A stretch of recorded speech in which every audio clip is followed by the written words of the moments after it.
تیری ساری زندگی کی بدنامی ہوگی کہ یہ بچہ اپنی ماں کے جان کے ضائع کرنے کا سبب بنے، لہذا تو واپس آ جا، اپنے مذہب میں واپس آ جا، غیر مسلم ہو جا، حضور صلی اللہ علیہ وسلم کی غلامی چھوڑ دے۔ انہوں نے ارشاد فرمایا کہ اماں، وہ بیٹھ انہوں نے کہا کہ اماں نہ کھا نہ پی، دھوپ میں بیٹھی رہو تو بیٹھی رہو، میں پیارے مصطفیٰ صلی اللہ علیہ وسلم کا غلام بن چکا ہوں، میں حضور صلی اللہ علیہ وسلم کی غلامی کا پٹا میں نے گلے میں ڈال لیا ہے، میں مسلمان ہو چکا ہوں، دولت ایمان سے مالا مال ہو چکا ہوں۔ اب تو اگر مر بھی جائے، ایک جانی تیری 70 جانے ہوں، وہ نمبر وار کر کے ایک ایک نمبر کر کے وہ جانیں نکلتی جائے، تب بھی میں ایمان واپس، میں کفر کی طرف واپس نہیں لوٹ سکتا۔ میں نے نبی صلی اللہ علیہ وسلم کی غلامی کا پٹا میں نے گلے میں ڈال لیا، لہذا اب میں تا زندگی اسلام پر ہی میں مروں گا، حضور صلی اللہ علیہ وسلم کی غلامی میں مروں گا۔ جس کو کچھ تھوڑی دیر کے بعد، یعنی ایک دن گزرا تو پھر اس کو عقل آ گئی، وہ کہنے لگی واقعی میں تو رنگ ہوں، میں غلطی پر ہوں۔ تو مطلب یہ اللہ تعالیٰ فرماتا ہے بین جاہداک علی ان تشرک بی شیئا، اگر تیرے والدین تجھ کو مجبور کرتے ہیں کہ تو اللہ تعالیٰ کے ساتھ کسی کو شریک ٹھہرا، فلا تطیعہما، ان کا کہا تب نہ مان۔ لیکن جہاں تک یہ معاملہ ہے والدین کی فرما برداری کا، والدین زندگی کے کسی حصے میں پہنچ جائیں، وہ جوان ہوں، وہ بوڑھے ہو جائیں، بلکہ بوڑھے کا زیادہ ہی درجہ ہے، وَقَضَىٰ رَبُّكَ أَلَّا تَعْبُدُوا إِلَّا إِيَّاهُ وَبِالْوَالِدَيْنِ إِحْسَانًا إِمَّا يَبْلُغَنَّ عِندَكَ الْكِبَرَ أَحَدُهُمَا أَوْ كِلَاهُمَا فَلَا تَقُل لَّهُمَا أُفٍّ وَلَا تَنْهَرْهُمَا۔ کتنا بڑا مقام ہے۔ اگر تیرے والدین بڑھاپے کو پہنچ جائے، وہ دونوں یا ان دونوں میں سے ایک، فَلَا تَقُل لَّهُمَا أُفٍّ، ان کے سامنے اف بھی نہ کر، وَلَا تَنْهَرْهُمَا، اور ان کو مت جھڑک، وَقُلْ لَهُمَا قَوْلًا كَرِيمًا، اور ان کے ساتھ نرمی کسی بات کر، وَخْفِضْ لَهُمَا جَنَاحَ الذُّلِّ مِنَ الرَّحْمَةِ، ان کے لیے عاجزی کا بازو بچھا، ان کی خدمت کر۔ یہ بہت بڑی سعادت ہے جس کو اپنے والدین کی خدمت کرنے کا موقع مل جائے، ماں کی خدمت کرنے کا موقع مل جائے، باپ کی خدمت کرنے کا موقع مل جائے، یہ بہت بڑی سعادت ہے۔ وہ لوگ کتنے خوش نصیب ہیں کہ جو اپنے والدین کو اپنے تلیوں پر اٹھاتے ہیں، اپنے والدین کی خدمت کرتے ہیں۔ ماں ساری زندگی انسان کام کرتا رہے، ساری زندگی ماں کی خدمت کرتا رہے، بے شک اپنے کندھے پر اٹھا کر طواف جا کر کروائے، مگر ماں کے ایک رات کا بھی حق ادا نہیں ہو سکتا۔ اس لیے نبی کریم صلی اللہ علیہ وسلم کا یہ پیارا ارشاد گرامی ہے کہ فرمایا کہ اپنے والدین کی نافرمانی نہ کر، اگرچہ وہ تجھ کو اپنے مال سے، اپنے گھر سے تجھ کو جدا کر دے، یعنی تجھ کو آگ بھی کر دے، بظاہر یہ زیادتی ہے، مگر اس کو زیادتی نہ سمجھ، اور اس زیادتی کی وجہ سے تو اپنے والدین کی نافرمانی نہ کر۔ اس کے بعد یہ غالباً چوتھا فکرہ آگے آ رہا ہے، فرمایا کہ وَلَا تَتْرُكُنَّ الصَّلَاةَ مَكْتُوبَةً مُتَعَمِّدًا فَإِنَّ مَنْ تَرَكَ الصَّلَاةَ مَكْتُوبَةً مُتَعَمِّدًا فَقَدْ بَرِئَتْ مِنْهُ ذِمَّةُ اللَّهِ۔ فرمایا کہ نماز مفروضہ مکتوبہ جان بوجھ کر نہ چھوڑ، نماز فریضہ جان بوجھ کر نہ چھوڑ، تو جس نے نماز فریضہ جان بوجھ کر چھوڑ دی وہ اللہ تعالیٰ کے ذمہ سے بری ہو گیا۔ یعنی کہ مطلب جو انسان نمازوں کا پابند ہوتا ہے، نماز کا پابند ہوتا ہے، دنیا کے اندر بھی اس کے لیے خیر ہوتی ہے، اور مرنے کے وقت اللہ تعالیٰ اس کو کلمہ طیبہ نصیب فرما دیتا ہے، اور قبر کے اندر جا کر بھی اللہ تعالیٰ اس کے لیے وہ سوالات کے لیے اللہ تعالیٰ اس کے لیے آسانی مہیا کر دیتا ہے۔ ہو سکتا ہے کہ قبر کے اندر نماز ہی اس کی نجات کا سبب بن جائے۔ مثلا قبر کے اندر ہر بندے کو عصر کی نماز کا ٹائم محسوس ہوتا ہے، قبر کے اندر نہ دن محسوس ہوتا ہے نہ رات محسوس ہوتی ہے، نہ دن کے 12 بجے کا ٹائم محسوس ہوتا ہے نہ رات کے 12 بجے کا ٹائم محسوس ہوتا ہے، نہ صبح کا ٹائم محسوس ہوتا ہے نہ رات کا ٹائم محسوس ہوتا ہے، قبر کے اندر عصر کا ٹائم محسوس ہوتا ہے۔ قرآن پاک نے ارشاد فرمایا حافظوا علی الصلوات والصلاۃ الوسطی، ساری نمازوں کی پابندی کرو، بالخصوص عصر کی نماز کی پابندی کرو۔ عصر کی نماز کی زیادہ تاکید آئی ہے، تو جو انسان نمازوں کا پابند ہوتا ہے، عصر کی نماز کو بھی ضائع نہیں جانے دیتا، تو قبر کے اندر جب انسان لیٹتا ہے فرشتے آ جاتے ہیں، منکر نکیر آ جاتے ہیں، اس وقت عصر کی نماز کا ٹائم محسوس ہوتا ہے۔ ہو سکتا ہے کہ نمازی جو ہے پکا وہ فرشتوں کو کہے عصر کی نماز کا ٹائم ہو گیا، جب مجھے نماز پڑھ لیں تو اس کے بعد بات چیت ہوگی. یہی اس کا کہنا ہے، اس کے لیے نجات کا سبب بن جائے گا کہ سارے سوالات کا جواب تو نماز کے اندر موجود ہے.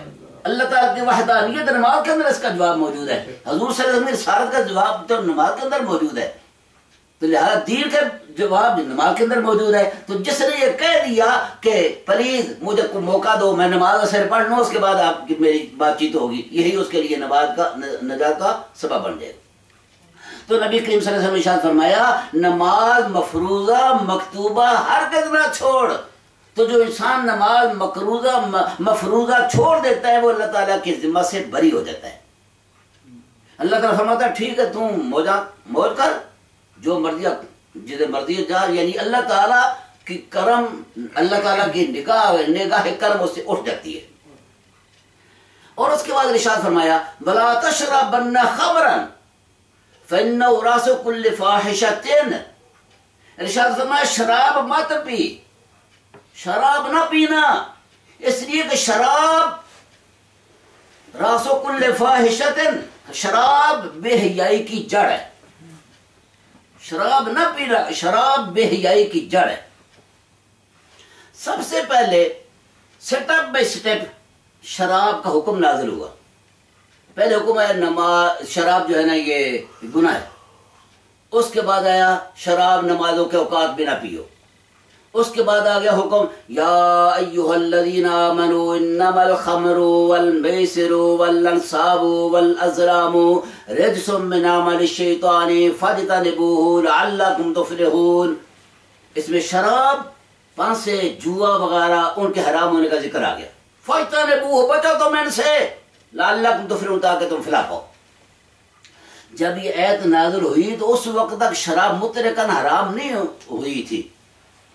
شراب مطلقاً حرام ہونے کا حکم نہیں آیا تھا. اس وقت تک لوگ کچھ نہ کچھ پھر بھی پیتے ہی تھے. لہذا حضرت انس رضی اللہ تعالیٰ عنہ فرماتے ہیں جب یہ آیت نازل ہوئی تو نبی کریم صلی اللہ علیہ وسلم نے غالباً حضرت بلال حبشی رضی اللہ تعالیٰ عنہ کو ارشاد فرمایا کہ جا گلیوں میں پھر کے، یہ مدینہ کی گلیوں میں یہ اس آیت کو جا کر سنا دے.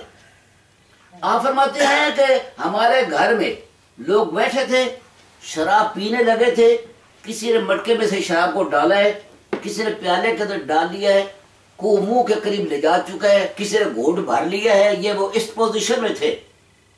تو جس وقت انہوں نے آیت پر آواز آنی شروع ہوئی تو میرے والد صاحب نے کہا جاؤ بیٹھ جا کر دیکھو یہ مرادی کیا ندا دے رہا ہے.